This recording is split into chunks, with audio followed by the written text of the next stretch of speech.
এমনিতে মুসলমান কিন্তু বাদশার জাতি, বাদশার সন্তান, সিংহের জাতি, সিংহের বাচ্চা হওয়ার পরেও বাদশার জীবন যাপন করতে পারতেছে না। সিংহের বাচ্চা হওয়ার পরেও সিংহের মতো গর্জন দিতে পারতেছে না। মুসলমান গোলামের মতো মাথা নত করে শিয়ালের মতো হুক্কা হুয়া দিয়ে চলতে হচ্ছে। গোটা পৃথিবীর শাসন ক্ষমতা জালেমের হাতে, গোটা পৃথিবীর পরিচালনা ক্ষমতা কাফের মুশরিক বেঈমানের হাতে, মুসলমান এখানে অসহায়। আমি এই কথাটা বোঝানোর জন্য ভূমিকা স্বরূপ কথাগুলি টেনে আনলাম। তাহলে আপনারা এতটুকু তো বুঝতে পারছেন যে আমরা মুসলমান, আমরা কিন্তু গোলামের বাচ্চা না, আমরা বাচ্চার বাচ্চা, আমরা মুসলমান, আমরা শিয়ালের বাচ্চা না, আমরা সিংহের বাচ্চা, কিন্তু আমরা হয়ে গেছি শিয়ালের মতো। ঠিক না বেঠিক? কেন হইলাম? এই যে প্রশ্নটা, কেন আমাদের এই অবস্থা হলো, এই প্রশ্নের জবাব দিয়েই আলোচনা শেষ করব। আল্লাহ রাব্বুল আলামিন এই প্রশ্নের জবাব হিসাবে সূরা আল ইমরানের 102 নম্বর আয়াত প্রথম নাজিল করেছেন। একটা জবাব, কেন আমরা আজকে সিংহের বাচ্চা থেকে শিয়ালের বাচ্চায় পরিণত হলাম? কেন আমরা বাদশার জাতি থেকে গোলামের জাতিতে পরিণত হলাম? আরে আমাদের পূর্বপুরুষদের অবস্থা তো এইরকম ছিল। হযরত ওমর ফারুক রাদিয়াল্লাহু তাআলা আনহুর নাম শুনেছে তো বেঈমানের বাচ্চারা জায়গায় দাঁড়ায় প্রস্রাব করে দিয়েছে। হযরত খালিদ বিন ওয়ালিদ রাদিয়াল্লাহু তাআলা আনহু যুদ্ধের ময়দানে সেনাপতি, এতটুকু শুনেছে কাফের মুশরিক বেঈমানরা ময়দান ছেড়ে পালায় ভেগে চলে গেছে। আমরা তো সেই জাতি, কি বলেন? আমরা তো সেই জাতি, যেই জাতি বদরের যুদ্ধে 950 জন সশস্ত্র শক্তিশালী যোদ্ধার মোকাবেলায় মাত্র 313 জন নিরস্ত্র না খাওয়া সাহাবায়ে কেরাম যুদ্ধ করে বিজয় অর্জন করেছি। আমরা সেই জাতি। এখন কেন আমাদের এরকম হলো? বাংলাদেশে আদমশুমারিতে মুসলমান বেশি না অন্য ধর্মের লোক বেশি? আদমশুমারি তো এখন আর নাই, এখন হয়েছে জনশুমারি। ইসলামকে বাংলাদেশ থেকে খুব সূক্ষ্ম পরিকল্পিত ভাবে আস্তে আস্তে মিটায় দেওয়ার পরিকল্পনা চলতেছিল, আমরা বুঝতেও পারি নাই। আদমশুমারি থেকে জনশুমারি কেন আসলো জানেন?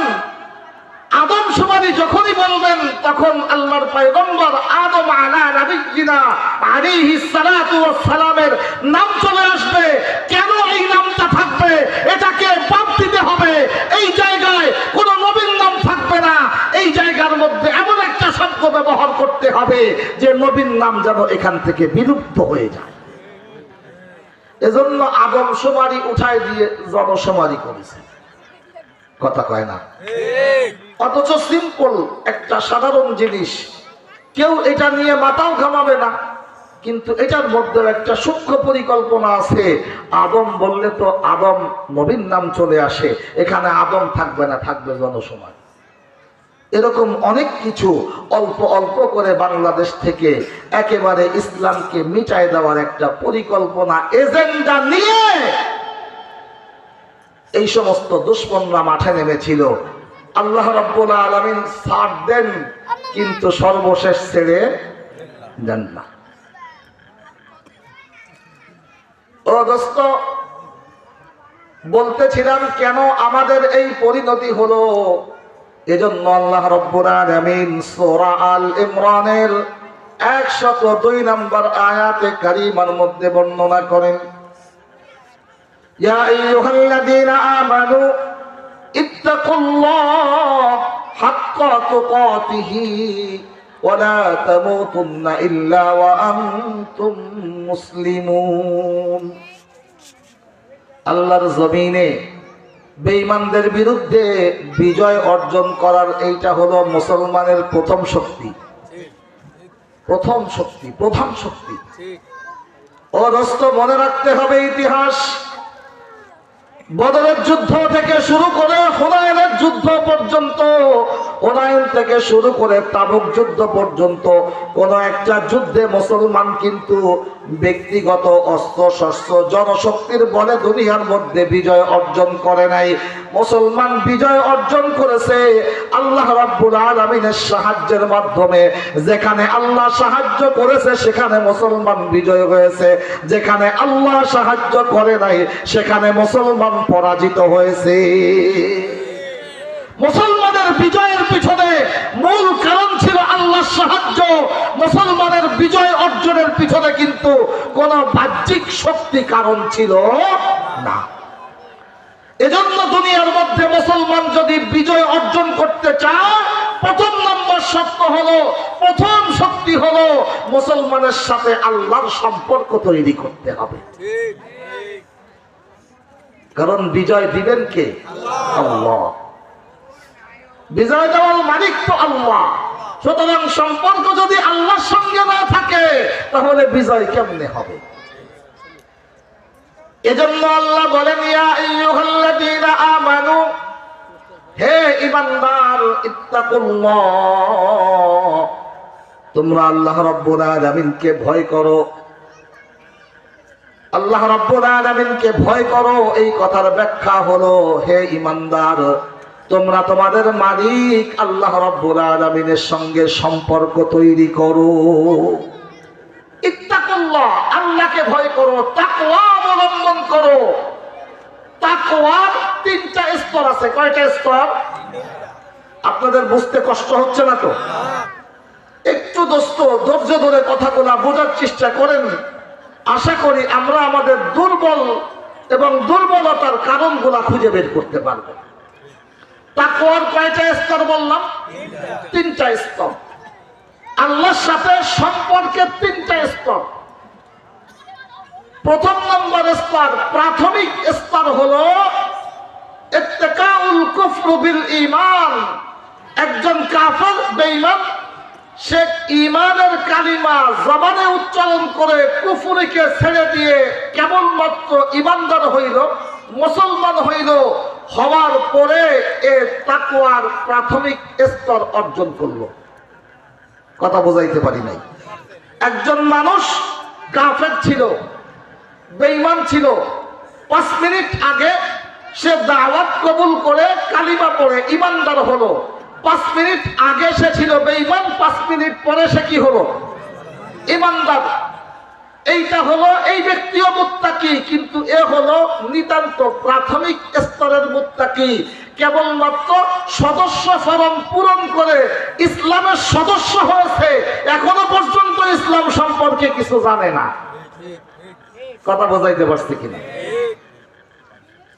আচ্ছা, বুঝে থাকলে বলেন তো, কালিমা পড়ে যখন সে ঈমানদার হলো, ইসলাম সম্পর্কে কিছু জানুক আর না জানুক, ঈমানদার হওয়ার সঙ্গে সঙ্গে আল্লাহর সাথে তার একটা সম্পর্ক তৈরি হলো কিনা? হলো না? এইটা হলো তাকওয়ার প্রাথমিক স্তর, প্রাথমিক সদস্য, প্রথম স্তরের তাকওয়া। ইত্তিকাউল কুফর বিল ঈমান। সম্পর্ক হয়েছে কিন্তু সম্পর্কের মধ্যে এখনো গভীরতা আসে নাই, প্রাথমিক সম্পর্ক। এরপর দ্বিতীয় নম্বর স্তর হলো ইমতিসালুল আওয়ামিরি ওয়া ইজতিনাবুন নাওয়াহি। অর্থাৎ ওই আল্লাহর বান্দা ঈমান আনার পরে, ইসলাম কবুল করার পরে সঙ্গে সঙ্গে তার উপরে আল্লাহ পাকের পক্ষ থেকে কিছু হুকুম এসে গেল। ঠিক না বেঠিক? ইমতিসালুল আওয়ামির, কিছু করণীয় আদেশ আল্লাহ রাব্বুল আলামিনের পক্ষ থেকে এসে গেল। যেমন ভাবে যখনই সে ঈমানদার হলো, মুসলমান হলো, সঙ্গে সঙ্গে আল্লাহর পক্ষ থেকে আদেশ হলো, যেহেতু তুমি ঈমানদার, এখন তোমার করণীয় হলো প্রথম নাম্বার, তুমি নামাজি হয়ে যাও। ঠিক না বেঠিক? তুমি ঈমানদার, তোমার উপরে দ্বিতীয় নাম্বার করণীয় হলো রমজানুল মুবারক আসলে তুমি রোজা রাখবা। এটা আল্লাহর হুকুম, তোমাকে মানতে হবে। তুমি যখন ঈমানদার হলে, তোমার পরে তৃতীয় নম্বর করণীয় হলো, যদি তোমার সম্পদ থাকে, আল্লাহ রাব্বুল আলামিন সম্পদের একটা অংশ যাকাত দিতে বলেছেন। এইটা আল্লাহর বিধান, এইটা তোমার করণীয়, তোমাকে করতে হবে। যদি তোমার সম্পদ থাকে, আল্লাহ রাব্বুল আলামিন তোমাকে হজ করতে বলেছেন, এইটা আল্লাহর বিধান, তোমাকে হজ করতে হবে। যদি তোমার সম্পদ থাকে, আল্লাহ রাব্বুল আলামিন তোমাকে কুরবানি করতে বলেছেন, এইটা তোমার করণীয় বিধান, এইটা তোমাকে করতে হবে। একজন মানুষ যখন বেঈমান থেকে ঈমানদার হবে, এভাবে প্রত্যেকটা করণীয় হুকুম ওই আল্লাহর বান্দার পরে চলে আসবে।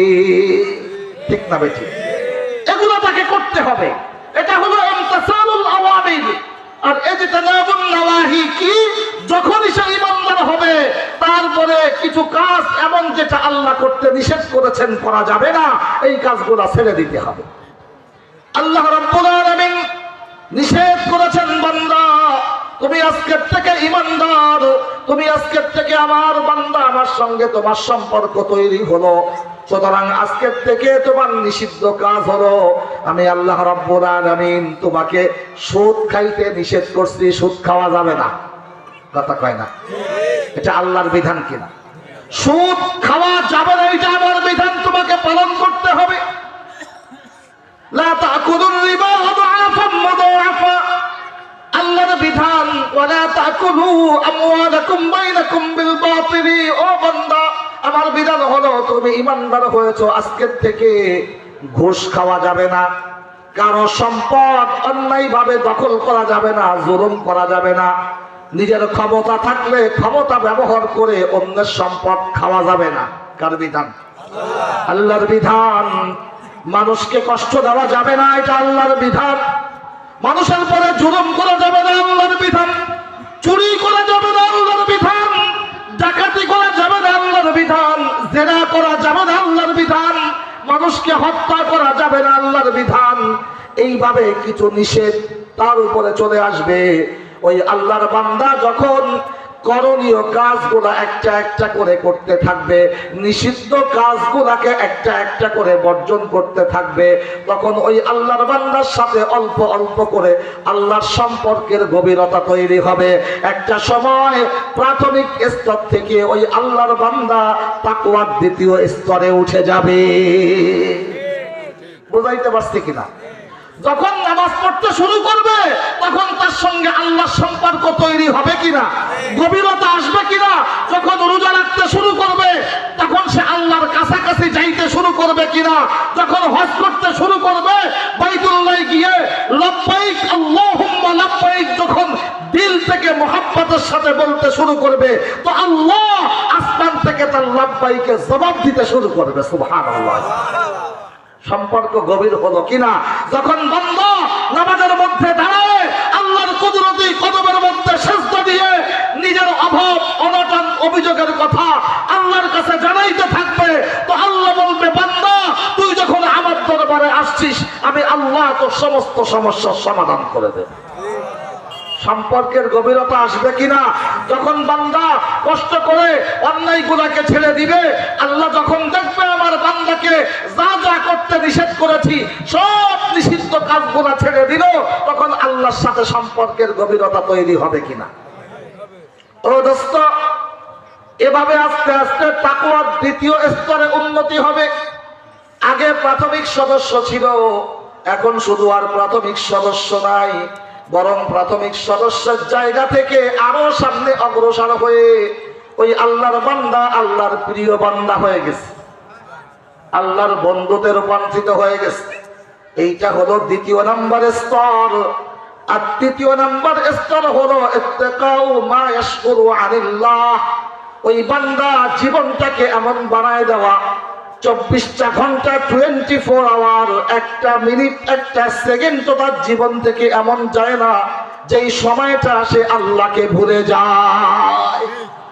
প্রতিটা মুহূর্ত আল্লাহকে স্মরণ রাখে, প্রত্যেকটা পদক্ষেপ সে আল্লাহকে মনে রাখে, প্রত্যেকটা শ্বাস ফেলে তো আল্লাহ রাব্বুল আলামিনের স্মরণে ফেলে, শ্বাস গ্রহণ করে তো আল্লাহর স্মরণে শ্বাস গ্রহণ করে, দৃষ্টি নিক্ষেপ করে তো আল্লাহর স্মরণে দৃষ্টি নিক্ষেপ করে, দৃষ্টি বন্ধ করে তো আল্লাহর স্মরণে বন্ধ করে, জবান চালায় তো আল্লাহর স্মরণে জবান চালায়, জবান বন্ধ রাখে তো আল্লাহর স্মরণে জবান বন্ধ রাখে, হাত চালায় তো আল্লাহর স্মরণে হাত চালায়, হাত চালায় না এটাও আল্লাহর স্মরণে হাত চালানো থেকে বিরত থাকে, কদম মেরে সামনের দিকে যায় তো আল্লাহ রাব্বুল আলামিনকে স্মরণ করে সামনে যায়, কদম থেকে পিছনে হটে আসে সেটাও আল্লাহর স্মরণে পিছনে হটে আসে, জাগ্রত অবস্থায় আল্লাহকে মনে রাখে, ঘুমন্ত অবস্থায় আল্লাহকে মনে রাখে।